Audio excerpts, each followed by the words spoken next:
All right, we're going to tell you everything that you need to know about the Las Vegas massacre that occurred late last night. We're going to give you all the informational background, all the political hot takes, and why we should wait for all the information to come out. Plus, we'll talk about Puerto Rico and the fallout therefrom. I'm Ben Shapiro. This is The Ben Shapiro Show.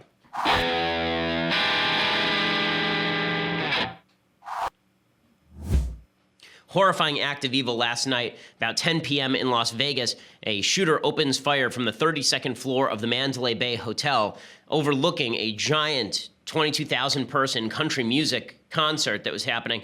The shooter ends up murdering almost 60 people. The number continues to rise and has injured well over 500 people. So it's the worst massacre, the worst mass shooting in American history. Of course, this is leading to all sorts of political hot takes without any information. I want to discuss a bunch of things, a bunch of angles on this particular incident. I'm going to give you all the information. I'm going to explain the hot takes that are being presented. And I also want to talk about the problem of evil and how we break down evil. How do we fight evil? How is it possible to stop situations like this, or can situations like this, attacks on soft targets by people who heretofore had really no criminal background, how can we stop those things? Or is it possible to stop those things? We're going to talk about all of this. But first, I just want to say thank you to our sponsors quickly over at ZipRecruiter. So right now, you're looking to hire up, you're looking to staff up, the economy is doing well, but you don't know where to get the best employees. Well, that's why you need ZipRecruiter. With ZipRecruiter, you can post your job to over 100 of the web's leading job boards with just one click. Then ZipRecruiter puts its smart matching technology to work,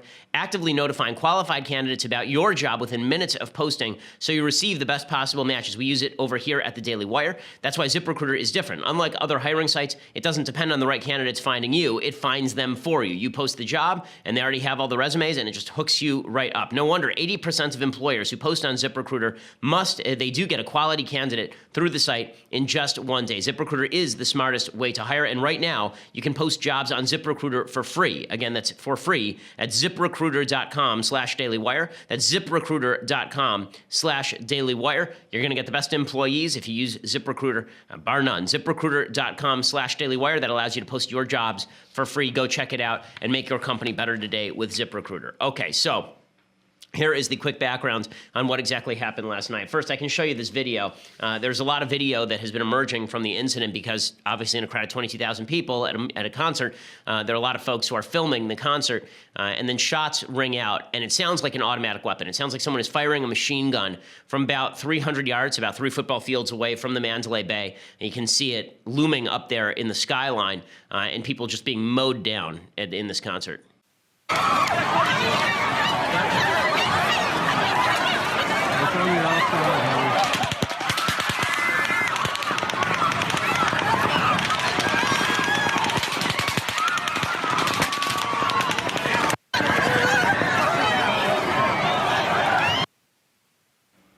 I mean, just unbelievably horrifying.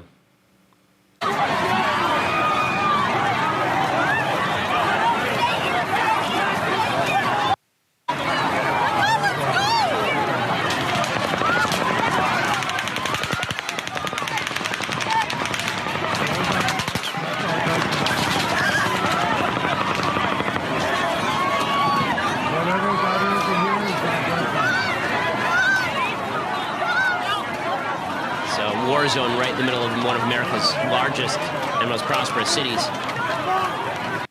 And I mean, just overwhelming, the hospitals. Right now, if you can, you should go out and you should give blood. We have a list over at dailywire.com of ways that you can help with this situation so you don't feel helpless.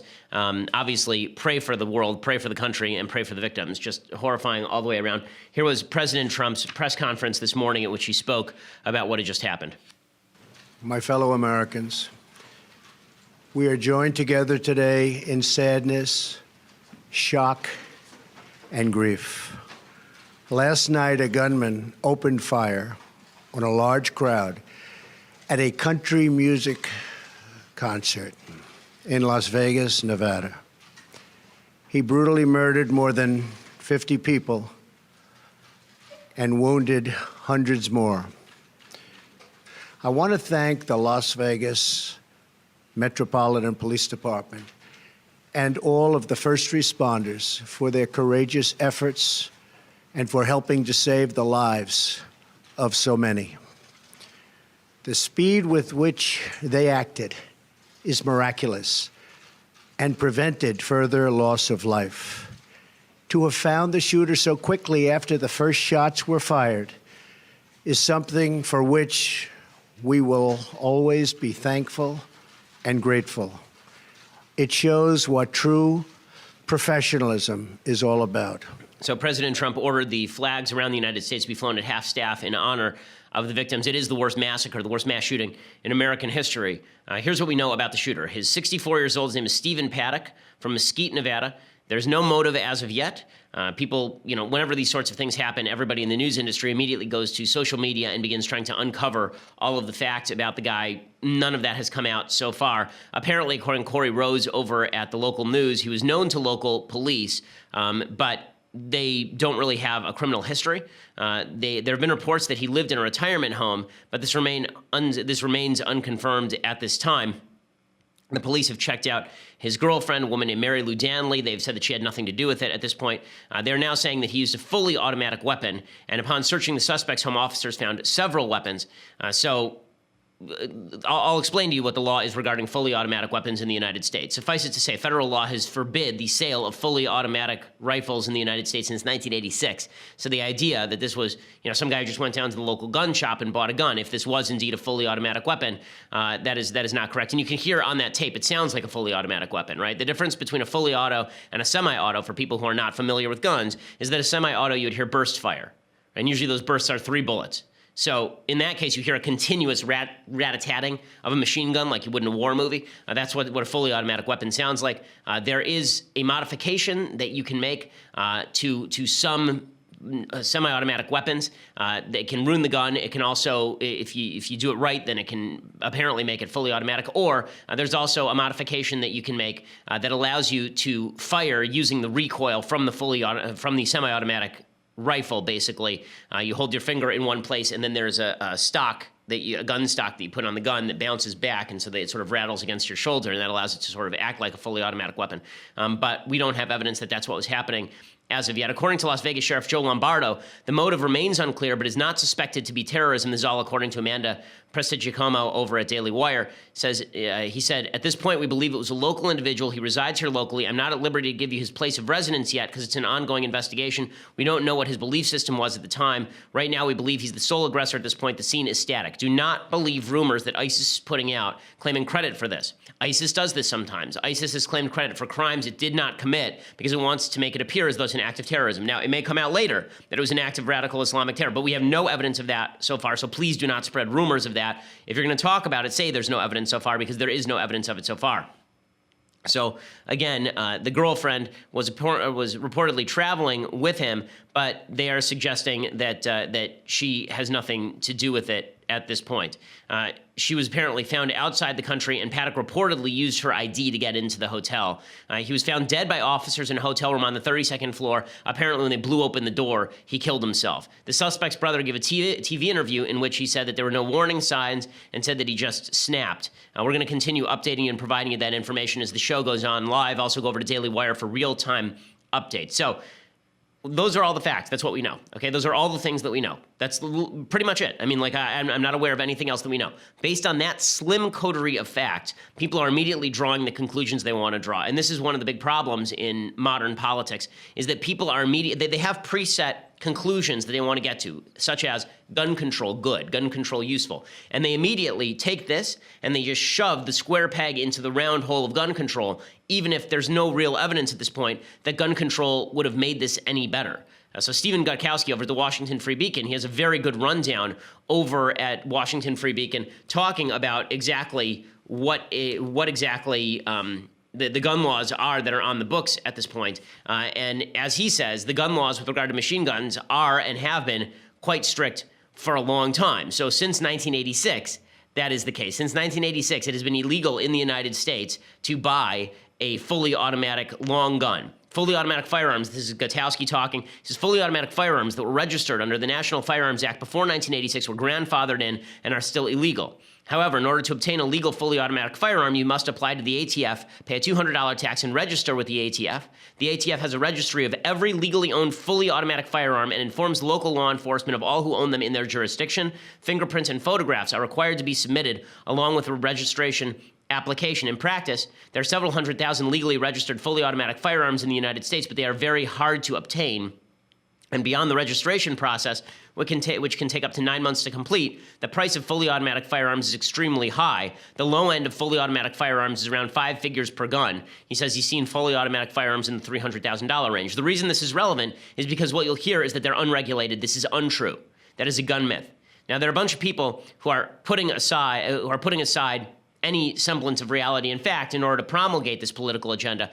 Hillary Clinton is one of those. So Barack Obama does the right thing. He tweets out basically that this is just horrifying. Hillary Clinton, however, can't stop herself. So she tweets out, she starts in this way.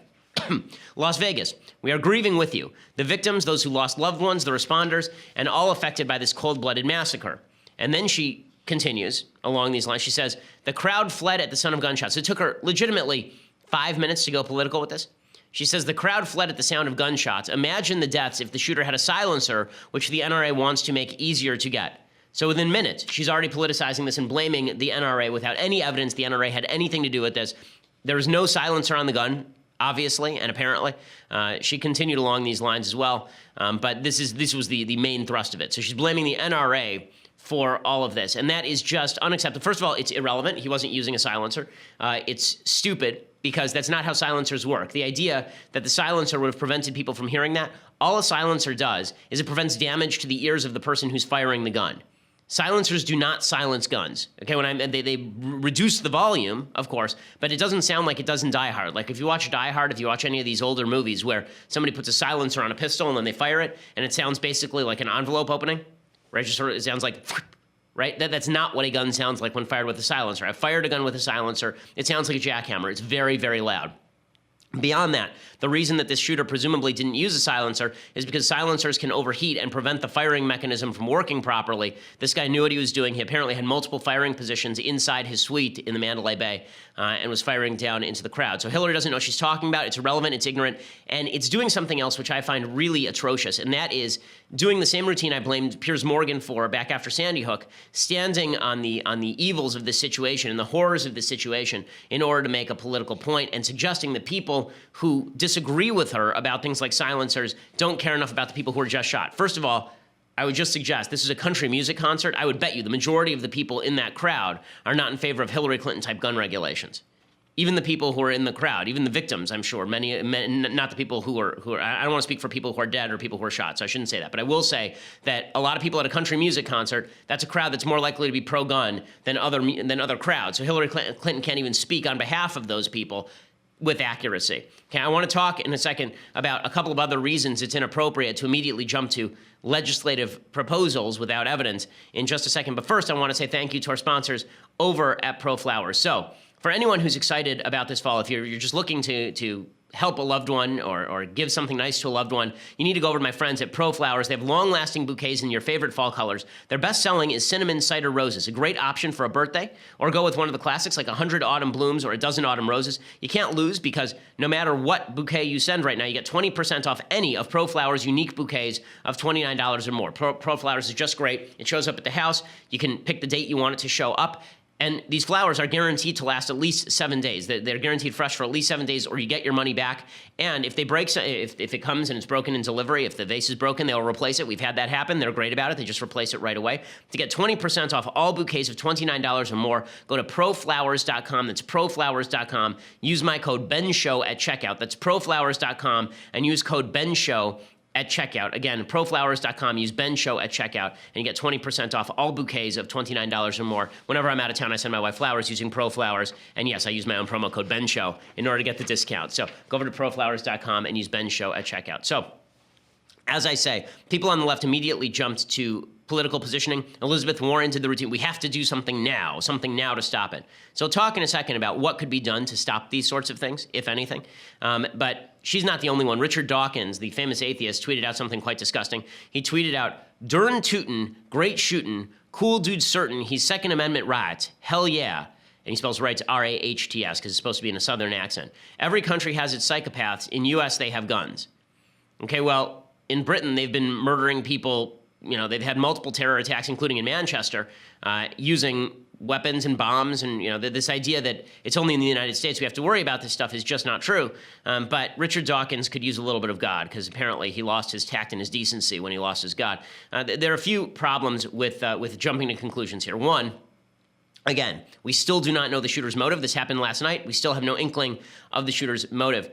How the shooter acquired his weapons, we still don't know. So suggesting laws that we don't know would stop this guy from acquiring the weapon in the first place is always troublesome. Now, to be intellectually honest, I want to say you can propose a good law that doesn't necessarily deal with this specific situation, right? It's not like every law has to deal with the specific situation at hand. If it reduces the probability of a situation like this, or if it doesn't even have to do with this situation, but it's going to make things safer generally, right? You can pass a seatbelt law that has nothing to do with a mass shooting. The seatbelt law can still be good, but it's dishonest to suggest that using a situation like this to push a law that wouldn't have stopped a situation like this, the two things are related, because they're not.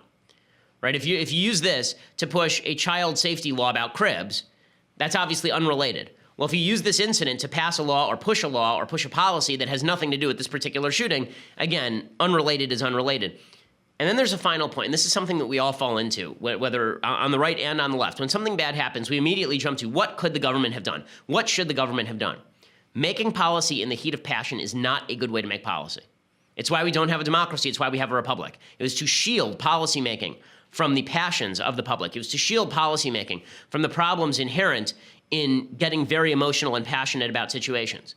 The fact is that policy is best made when we're at a bit of a remove. Injecting emotional accusations into the process does not make things better. It just makes things more polarized. We saw this after Barack Obama would push gun control after every mass shooting, and people would say, wait a second, are you implying I don't care when people get shot just because we disagree? All it does is make people, we're unified in how evil this is. We're Americans, we're brothers and sisters. Polarizing the electorate on the basis of a policy and suggesting that people who disagree with you don't care about shootings like this is really nasty. What I say about this is now is a good time to shut up about policy. It's actually a really good time to contemplate the nature of human evil, to gather all the information and stay silent. There'll be plenty of time to talk policy. I'm not even telling you wait 6 months. I'm telling you wait 48 hours. Wait 24 hours. There'll be plenty of time to talk policy when all of the details are out, and then we can have a real good debate about what are the costs and benefits of policies. Because, as I say, you could pass a policy tomorrow. It would violate the Second Amendment, but you could try to pass a policy banning all guns in the United States. But that has costs, and it has benefits, and it has risks, and it has rewards. But we have to discuss those rationally without suggesting that people who disagree somehow don't care when bad things happen to good people. Now, pictures from this whole thing are horrifying, and I want to talk a little bit about the nature of evil, because there's one word that I've steadfastly attempted to avoid when discussing issues like that, and that is the word tragedy. You'll see a lot of people today use the word tragedy. I don't use the word tragedy in relation to acts of human evil. A tragedy is what happened in Puerto Rico. Right? A tragedy is a natural disaster that happens, an unavoidable incident, a cancer that hits somebody and they die of illness. Right? That's a tragedy. It's not a tragedy when somebody evil does an evil thing. That's an act of evil. That's an act of evil. And this person bears full responsibility for that. This person will burn in hell for what they did today. It's just horrifying in every way. So let's talk about evil. I think that it's very easy when horrible things happen for us to say evil is something other. Evil is something alien. Evil is something that's not us. Right? It's just something that's far away from us. And we have to discuss in situations like this, what is the exact type of evil that we're talking about? Because there are actually several types of evil. Evil is not just one big amorphous thing. Evil is a descriptor of acts. If you're talking about acts, then it is a big amorphous thing, right? An act to kill a child is evil. But when we're talking about evil people or evil belief systems, we have to distinguish what makes a person evil or a belief system evil other than just the act. Because again, there are many types of things that drive people to do those evil things. That's what we're talking about now, the evil motivation. And how we make policy is largely dependent on what kind of evil motivation we're talking about here. So there's a guy named Roy Baumeister. Roy Baumeister is a psychologist, and he's also a terrific writer. He has an entire book called Evil, Inside Human Violence and Cruelty. I've quoted it in some of my college speeches. And he breaks down evil into basically 4 forms of evil. And I think it's important to talk about these 4 forms of evil and determine if what we saw last night was one of these 4 forms or was it something else. So here are the 4 forms of evil that Baumeister talks about. The first form of evil is what he calls instrumental evil, instrumentality. This is the idea that you have an object in mind and you don't care what means are used in order to gain that end. You want money, you don't care that it's not your money, you go to the bank, you rob it, you shoot somebody. That is instrumental evil. right? This is suicide bombers who think that they are doing some greater good by killing a bunch of children in a pizzeria. That's instrumental evil. The ends justify the means. And that's one we all have to be careful with, because we have a tendency to fall for that, right? That's an easy human one to fall into. And when you wonder why good people become evil, that's an easy one to fall into, to say my ends are so important it doesn't matter if I treat another human being as a means. Okay, the second form of evil that Baumeister talks about, or the second motive for evil, is what he calls threatened egotism. He says that violence isn't perpetrated by those with low self-esteem, but those with relatively high self-esteem or self-esteem that was threatened. Here's what he said. He said, quote, "Violence is perpetrated by a subset of people who think well of themselves, and indeed it mainly occurs when they believe that their favorable images of self have been threatened or attacked. This is the danger inherent, this is the one I talk about at college campuses, this is the danger inherent in what we call microaggressions culture, right? The idea that you're being insulted and therefore you have the right to lash out at somebody. That's a kind of evil we also have to watch out for in ourselves. And I would suggest that we have to be careful when we talk politics because of this. Right? We have to stop feeling offended when we disagree politically. We have to stop attributing evil motives to people who disagree with us, because then we're more likely to become evil ourselves. The third form of evil is idealism. This is really just a subset of instrumentality. This is the people who believe that communism justifies the murder of 100 million people because we're creating utopia. The closer we try to hew to utopia, the further we move away from human freedom and justify violence. And finally, there's sadism. Right? Sadism is the least common type of evil. It's the one that we tend to attribute evil acts to the most, but it's actually the least common type. Sadism is the idea that you enjoy violence, right? You're just a kid who tortured puppies, and now you go out and you murder human beings. This is very, very uncommon. His theory is that it would be more common except for guilt, that we all have guilt, and so if we do something bad, we feel bad about it. Once that guilt is removed, then we have a tendency to engage in further evil. Now, the reason I'm breaking down these types of evil is because when we make policy, we have to determine what sort of evil we're fighting. Several of these types of evil are actually only fightable. They're only combatable through moral education, right? So ends justify the means thinking. That is only combatable through moral education. You can have laws on the books that stop people from committing violence, but that's not going to help you if people are willing to break those laws in order to achieve a higher end. Moral education is the only way that you can prevent that. That's not something that can be done at the governmental level. It has to be done at the individual level, at the community level, at the school level. That's something that we all have a part in helping to prevent. Well, how about threatened egotism, the motive that springs from threatened egotism? Well, there, I think that it's important, again, moral education has to take a hand here. We all have to acknowledge that political disagreements do not involve a blight on your identity. Idealism, same thing. Your ideals do not justify violence. This is a moral education issue. Sadism is one where, and if this looks like a sadistic crime, which it may well be, or if this is a crime of mental illness, that's the one where we can talk public policy. Because the problem is with all the other three you're talking about, everyone is susceptible to it. Everyone is susceptible to instrumental evil. Everyone is susceptible to idealistic evil. Everyone is susceptible to threatened egotism evil. So if you promulgate a regulation targeting any of those three things, or any of those three types of people, you're going to take away rights from everyone. The only types of people that we can profile are sadists and mentally ill people. Those are the only types of people that we can profile. This is why you see the great discrepancy between how the left describes stuff like this, talking about the instruments of evil, the guns, and the right talks about how do we actually stop people from committing these acts. They're two completely separate conversations. I want to talk a little bit more about that in just a second. But first, I want to suggest that you go over to My Patriot Supply right now and prepare yourself with new survival food supplies. So if you look at what just happened, the hurricane in Puerto Rico, if you look at what's happened in Houston or what's happened in Florida, if you look at the earthquakes that have been happening in various locales around the world, or if you just see terrible terror attacks, you know that there may be times where you are forced to shelter in place. If you're forced to shelter in place, you're going to want food. You don't want to have to run out to the grocery store. The grocery store may be empty anyway. It's very important that you have enough food at home to take care of your family for a while in case you can't leave the house. Well, that's why you need to go over to 888-803-1413, 888-803-1413, or online at preparewithben.com. It's $99 plus free shipping. My Patriot Supply, these are the people I would trust. All the people in the office have tasted the food. They say that it really is quite good. 888-803-1413, preparewithben.com. $99 is not a lot of money in order to ensure that your family is safe in case of a crisis. 888-803-1413, preparewithben.com. Again, that's preparewithben.com. Okay, so the reason that I discuss evil is because I think this is what conservatives tend to do. We tend to say, okay, how do we stop people like this evil piece of garbage who shot 500 people in Las Vegas last night? How do we stop people like that from doing what they do? How do we separate those people from guns? And the left says, if everybody is susceptible to being bad, then nobody should have a gun. Well, the reality is that the vast majority of people who are susceptible to being bad are not people who do this. And I still agree with the basic argument that the only way to stop a guy with a gun is a guy with a gun. And in this particular case, it was law enforcement because this was a planned terror attack that was occurring from a vantage point high up where only law enforcement could do something about it. But there have been a number of situations where people with guns have stopped people with guns. That is certainly the case.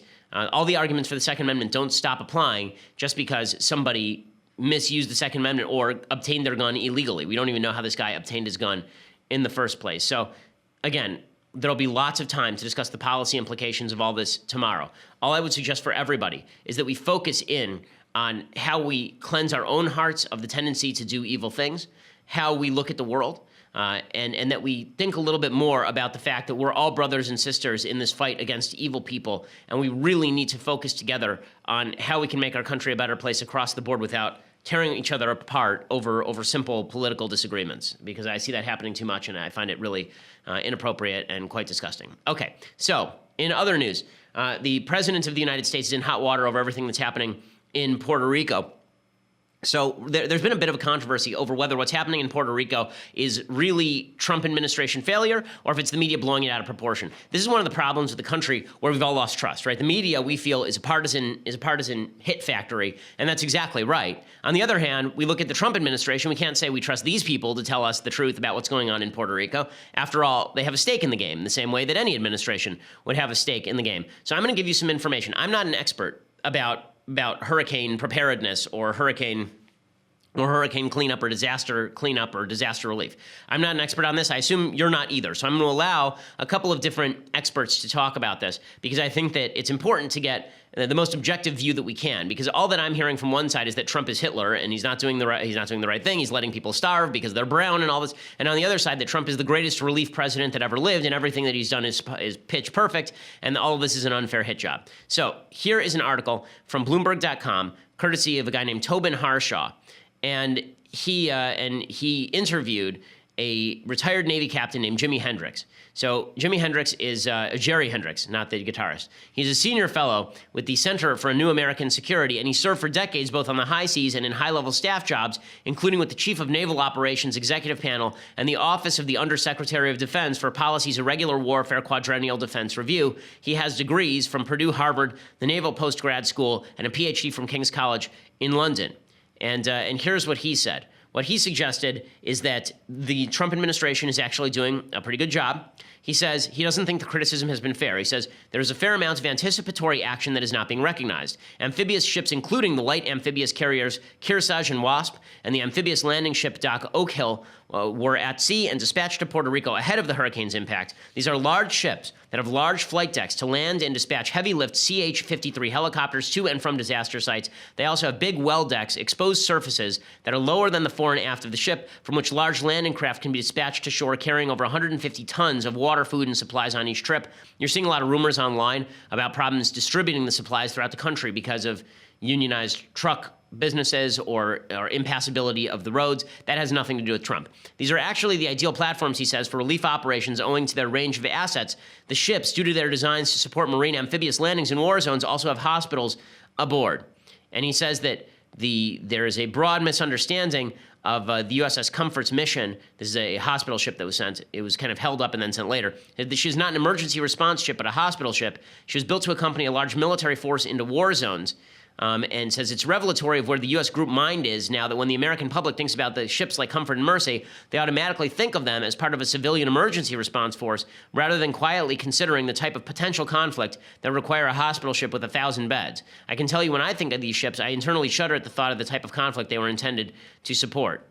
He says that basically there are ways that the Trump administration could be doing better, but they're not doing badly at all. So that's one perspective. The other perspective is coming courtesy of the Washington Post. So the Washington Post suggests that the Trump administration has not sent enough people They compare the U.S. response to Hurricane Maria in Puerto Rico with the U.S. response under George W. Bush, under Barack Obama of the Haitian earthquake in January 2010. So a couple of differences. The Haitian earthquake in January 2010 ended up killing something like 100,000 people. Like literally hundreds of thousands of people died. We don't have a body count on Puerto Rico, so we don't know how bad the damage is in comparison to Haiti.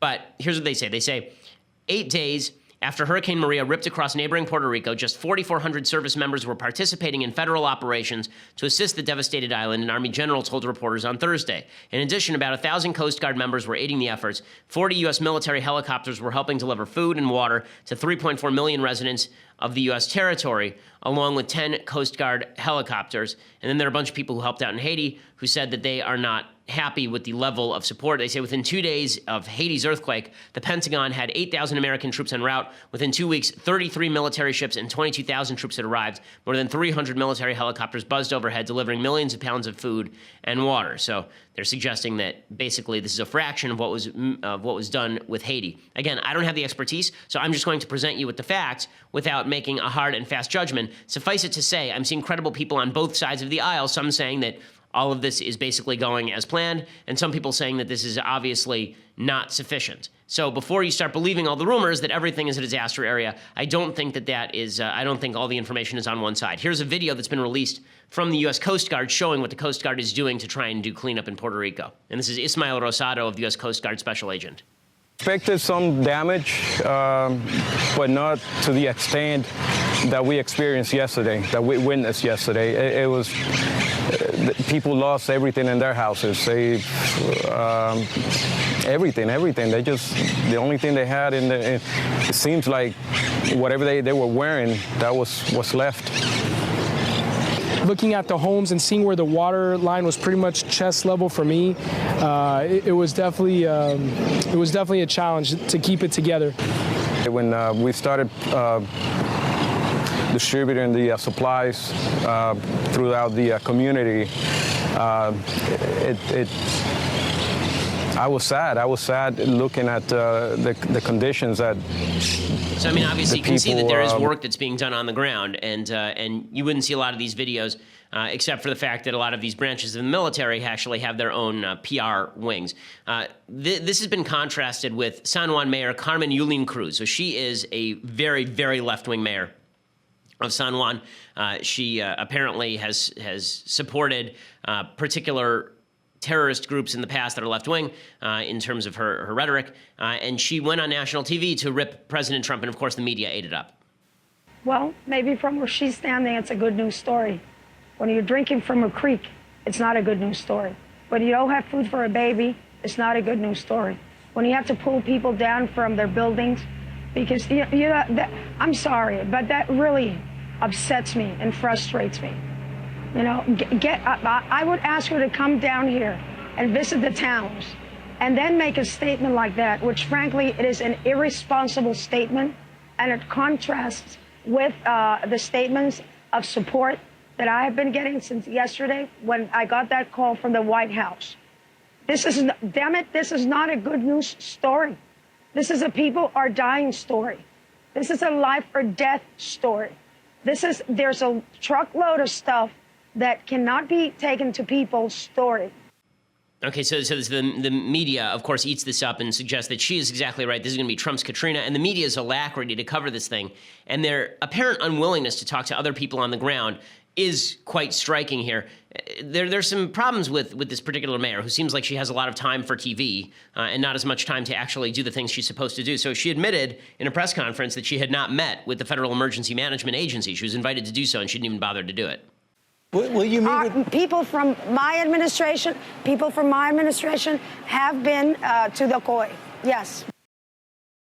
But she has not, apparently. So while she's ripping Trump up and down, she has not visited the FEMA headquarters. She was also apparently wearing, at one point she had a shirt made up that said, "Help us, we are dying." So she had time to make a custom T-shirt that she could wear on TV. But her management of the crisis has not been great, to say the least. There's always this sort of blame game that goes on, by the way, between local authorities and the federal authorities. You remember after Katrina, Mayor Ray Nagin, who was largely responsible for the tragedy in New Orleans, who had told people to stay in town, made it a voluntary evacuation instead of a mandatory evacuation. He blamed the federal government. The media ate that up. The governor, Kathleen Blanco, she blamed the feds. And, of course, the media ate that up. It was funny, when all the locals were saying that Obama wasn't doing enough during the Louisiana flooding a few years ago, then the media wasn't quite so, they weren't hustling quite so much to get those people on TV. And I'm going to show you the other side. I'm going to show you the people who are saying that this mayor is basically speaking inaccurately, shall we say. But first, I want to say thank you to our friends over at Stamps.com. So if you don't feel like standing in line at the post office and waiting there for hours to get the stamps that you need, or to measure the postage, or you just don't feel like hanging out with all those people, if you want to be quick and efficient, that's what Stamps.com is for. So Stamps.com brings all the services of the U.S. Postal Service right to your fingertips. You can print official U.S. postage for any letter, any package, any class of mail using your own computer and printer. They make it really easy over at Stamps.com. They send you a digital scale so you can calculate how much postage you need, and then they'll help you decide the best class of mail based on your needs, and then you can actually print the postage directly onto a piece of paper and tape it to your envelope or your package. You can print it directly onto a sticker. You can print it directly onto the envelope itself. You don't have to lease an expensive postage meter. Stamps.com is terrific because we use it here at the Daily Wire offices all the time. Right now, you can enjoy Stamps.com service with a special offer. It includes 4-week trial plus postage and a digital scale without long-term commitments. Go to Stamps.com, click on the microphone at the top of the homepage, and type in Shapiro. That's Stamps.com. Click on that mic at the top of the homepage and enter promo code Shapiro. You get a 4-week trial plus postage and a digital scale without any long-term commitments. For that special offer, go to Stamps.com, promo code Shapiro. You never have to go to the post office again. Okay, so the media's been granting a lot of credibility to this San Juan mayor, who apparently is not doing the world's greatest job. But here is the Puerto Rico governor saying the feds are answering our calls, like we want more stuff, but they're doing what they can do. There was a good article that aired the this FEMA morning chief. in the Washington It's okay, Examiner. we can play the FEMA chief, that's fine. Brock Long from Mayor FEMA. Otero out of Guaynabo, if I'm not pronouncing that correct, is basically saying, look, there's been excellent communication with not only the governor, but also FEMA and the way that we're trying to tackle this. We can choose to look at what the mayor spouts off or what other people spout off, but we can also choose to see what's actually being done. And that's what I would ask. Okay, and the Puerto Rican governor has also said that the feds are answering. So Trump responds to all of this, and he's very angry. And you can see why he's mad, because the media, of course, have jumped on this with both feet. So, for example, Saturday Night Live called Trump a cheap cracker. Really, this is what they said, because Trump responded to the San Jose mayor by insulting the San Juan mayor because he insulted the San Juan mayor. Why don't we do his response first? So here are his tweets about the San Juan mayor. So he responded to the San Juan mayor by saying, the mayor of San Juan, who was very complimentary only a few days ago, has now been told by the Democrats that you must be nasty to Trump. Okay, again, I think that the president of the United States has the right to say the mayor of San Juan, I understand why she's emotional, but she's incorrect about the way that we're treating this. We're treating this with the highest level of seriousness, which is why all of the experts say that we're doing what we can do. It's why the governor says this. It's why the other mayors say this. Instead, to go after her and say she's been nasty to Trump, he's making it more personal even than it was. That's not the way to unify or to move above the debate. Do I blame him for this? This is Trump. I mean, what would you expect? He feels like he was maligned, and he's going to hit back against that. And I don't think that he's completely wrong to do so. He continues along these lines.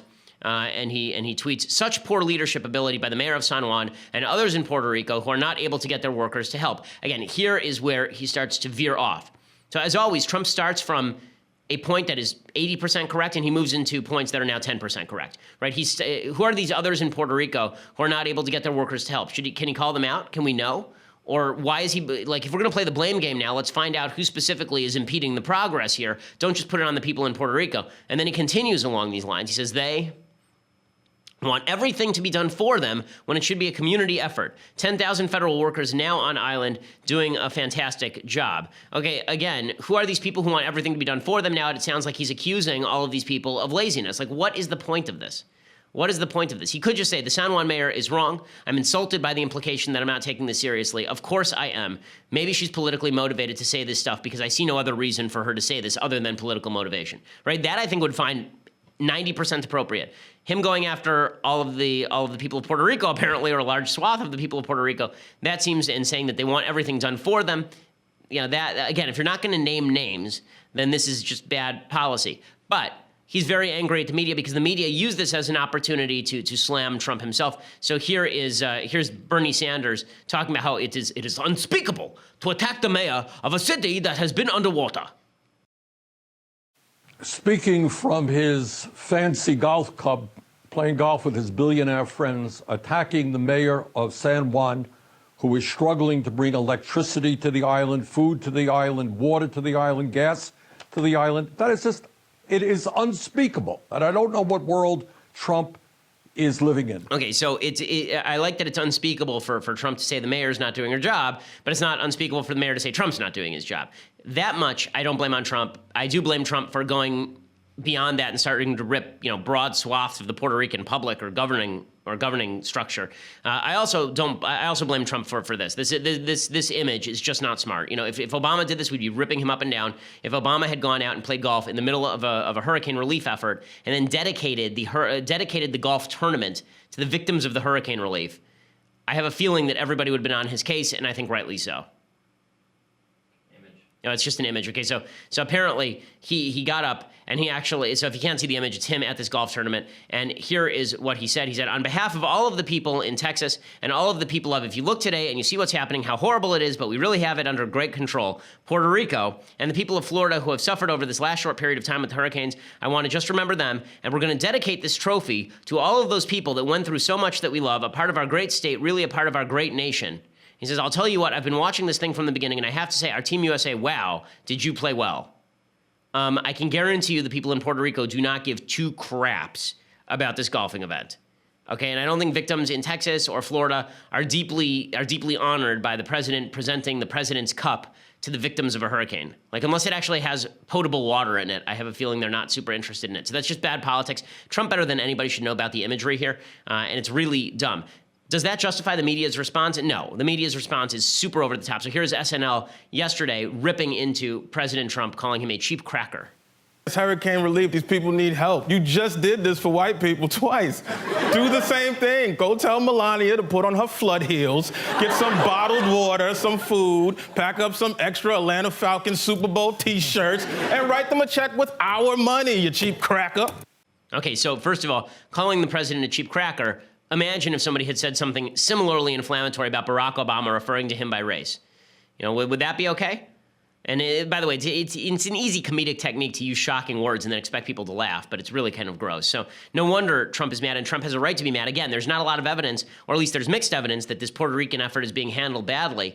And to suggest that he is a quote-unquote cheap cracker is pretty incredible, and Trump has every right to be upset about all of that, for sure. The media are really over the top here. So I want to talk about football fallout and then some things I like and some things I hate. For all of those things, you're going to have to go over to the website right now and subscribe. For $9.99 a month, you can get a subscription to dailywire.com. You get the rest of the show live on video, so you can get the rest of the show later if you want to listen to it at iTunes or SoundCloud or YouTube, where you should subscribe anyway, and you can do that for free. But if you want to actually watch the show live and see what I'm saying in real time, then you need to go over to dailywire.com for $9.99 a month. You get my show live, you get Knowles' show live, you get Clavin's show live, you get all three of those shows live, and if you're a subscriber, you can write into the mailbag and we'll answer your questions. On Fridays, we do the mailbag, so you get to be part of our team that way. If you want the annual subscription, then you get it cheaper, not $9.99 a month, but $99 a year, so you save yourself about $20 off the top by getting the annual, and you also get this leftist tears hot or cold tumbler, which you will enjoy to the very fullest of life. You will love it. There's nothing about it you will not love. You'll love the etching. You will love the deliberately hand carved by blind nuns lettering.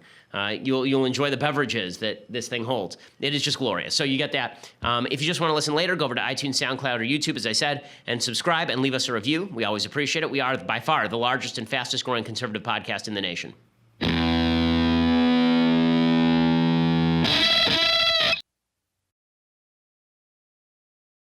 So it's fallen into the background now, but I do want to point out that President Trump has won his debate with the NFL, at least insofar as the NFL backing down and the players deciding they no longer want to kneel for the anthem. So I don't feel like it's too serious a day to spend time on tremendous amounts of time on frivolities like this foolishness. But I do think that it is worthwhile pointing out that the NFL players did back down. So there were 80-odd players who knelt last Sunday. This Sunday, it was like 11 or 12. It was a much lower number, maybe 20 at the upper end. The players decided that it was not worth alienating their audiences, and that's because Trump threw a spotlight on them, and the players were stupid enough to all kneel, and then the audience said, nope, not into it, and the players all stood up again. So, you know, good for the audiences for saying it's wrong to kneel. I suppose good for Trump for saying that it's wrong to kneel, because I agree with him that it's wrong to kneel. I'm not glad about the way that he went about it, but again, I think it's clever of Trump politically to have done this. And I'll show you. Marshawn Lynch is a running back for the Oakland Raiders. He's also kind of a crazy person. And Marshawn Lynch showed up at his game yesterday wearing a shirt that says "Everybody versus Trump." Right, and so there he is. You can see the picture of him wearing the shirt that says "Everybody versus Trump." And President Trump thanks you for your 2020 donation, Marshawn. I mean, nothing is going to make Trump look better than a bunch of jerk football players who make millions of dollars a year and want to kneel for the anthem, saying that they are against Trump. It makes Trump a very happy man every time they do this. Kamala, and what's amazing is the Democrats are so stupid that they're jumping right into they've decided they are going to jump on every landmine. Every landmine must be stepped upon multiple times until it explodes. Kamala Harris, the senator from California, unfortunately my own senator over here in California, she says that no one should feel threatened or bullied by President Trump. Again, I don't disagree that President Trump shouldn't have been bullying the NFL to suspend players. But I think the Democrats are making a very stupid political move by trying to own this one. Let's speak the truth, that when Americans demand recognition that their lives matter, or kneel to call attention to justice, that is an expression of free speech protected by our Constitution and should not be threatened or bullied. Okay, I may agree with the general point that she's making, but the Democrats wanting to own this thing, not particularly smart. Okay, time for some things I like and then some things that I hate. So, quick things that I like. So, there's a book that I read over the weekend. It was recommended to me by a new friend who we are doing a Facebook Live with either today or tomorrow. We did film it earlier, but we're going to put it up a little later. That is Professor Edward Fazer, who wrote 5 Proofs of God's Existence. He recommended to me a book on free will that I read over the weekend. It's very short, it's about 85 pages, but it really is quite concise and good. It's called Free: Why Science Hasn't Disproved Free Will by a guy named Alfred Mealy. And it is quite good. It's easily readable, and it debunks a lot of the scientific arguments on behalf of the notion that neuroscience shows that you have no free will and that basically you're just a machine, a self-replicating machine. That's not the case, and this book shows that the science has not proved it. The single most important factor for the development of society is your feeling of capacity to better yourself and better the society in which you live. If we didn't feel that way, progress would stop short, people would get depressed, we'd have a serious problem. I think that's one of the problems with our society as it currently is constituted.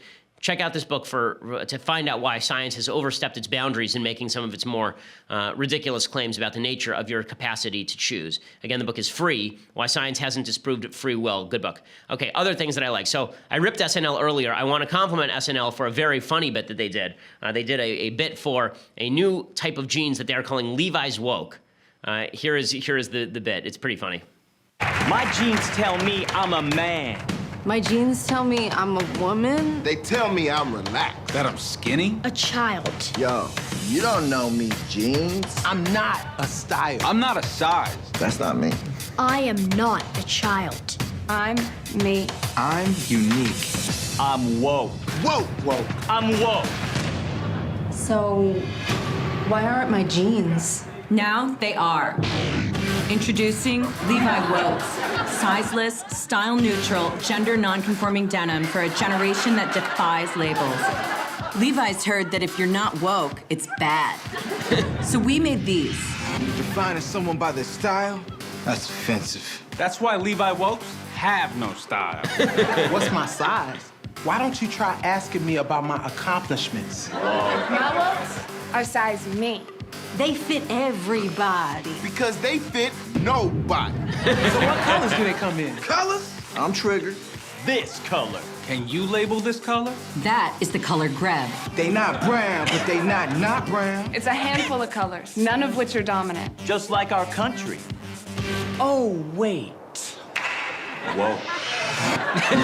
Let's talk pockets. Pockets sold separately. Yo, who says I have hands? You getting this yet? The jeans are woke. Whoa! Do they come in men's and women's? Nah. Do they come in person? What do you think? That's why Wokes got Unifly. 180 degrees of gender nonconformity. My jeans let me decide how I go to the bathroom. Okay, so see, when SNL actually decides to be politics neutral and go after both sides, it's so funny. This is really good, okay? Because the whole woke thing is so stupid. And of course, trying to apply it to basic elements of everyday life demonstrates how stupid it is. Okay, so there we go. A thing from SNL that I like. Congratulations, SNL. Okay, time for a couple of things that I hate. So,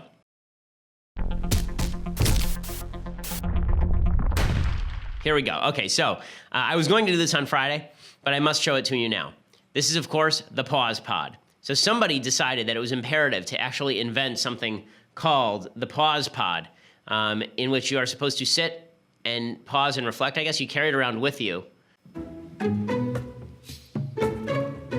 Okay, it's a dude getting into a tent, and there's like an actual part of the tent that folds out to hold your legs. It says, take a nap anywhere. And then it's just some creepy dude in the middle of a park getting out of a tent, like a homeless guy near the LA River. Just awesome. So somebody invented a tent, and then they called it the pause pod. And apparently it's like well insulated, and also you can stick your legs out so that somebody can trip over you, apparently. You know, Peter Thiel suggests that the pace of innovation in our society has dramatically slowed. I would think that this is pretty good proof of that. My son has a pause pod. It's like a little tent that we got him for like $10, and he likes to prop it up and sit in it. I guess it's his pause pod now. He does not stick his legs out of it because he's not a moron like these adults who decide that in a public place he's a year and a half and he's not stupid enough to do this. And they've decided that they need to stick their legs out into the public thoroughfare. As I suggested to Mathis, this just seems like ripe for robbery, right?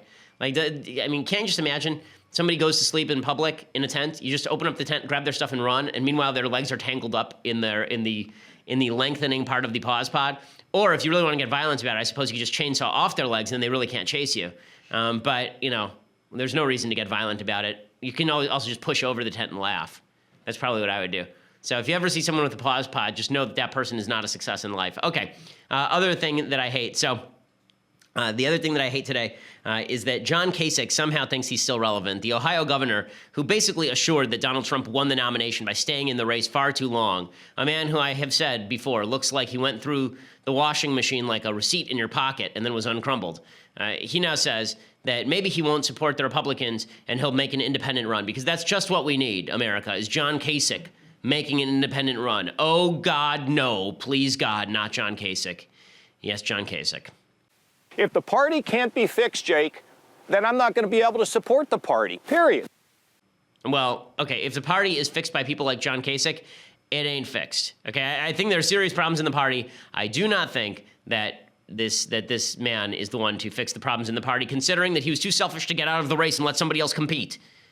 This dummy stayed in long enough that it was impossible for anybody else to win the nomination. And here he is talking about how he's not a factor in ruining the party. This is a guy who expanded Medicaid in his state in accordance with Obamacare. Blech.